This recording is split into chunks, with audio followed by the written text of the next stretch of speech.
Qu'est-ce qu'on a alors? Alors, Gewürztraminer, Pinot, Riesling. C'est tout mélangé et c'est normal. En tout cas, dans l'esprit de Jean-Michel Deiss, c'est normal. Depuis plus de 20 ans, il veut rompre avec la viticulture de cépage. Son grand cru, l'Altenberg, n'est ni un Riesling ni un Muscat. C'est un assemblage de 13 types de raisins vendangés en même temps et concoctés par la nature, par le terroir.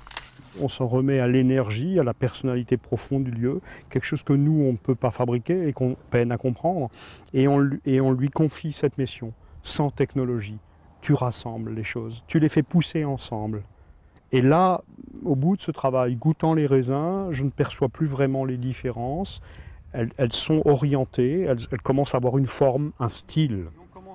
La nature compose donc son vin. Mais ça ne veut pas dire que le vigneron ne l'aide pas, la nature. Dans ses parcelles sont semées des herbes, des légumineuses, des fleurs et même des arbres fruitiers, toujours dans l'idée que les plantes coopèrent.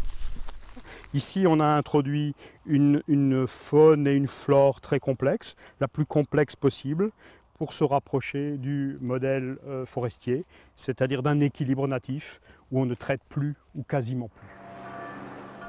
Aujourd'hui, la maison Deiss célèbre son choix et est très fière des 20 cuvées de ce grand cru Altenberg.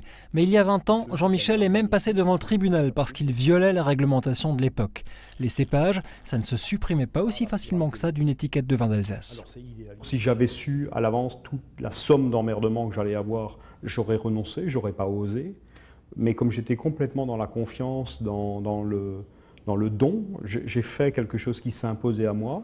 20 ans après, la plus grande victoire de Jean-Michel Deiss n'est pas d'avoir été accepté pour sa méthode, mais d'être enfin imité.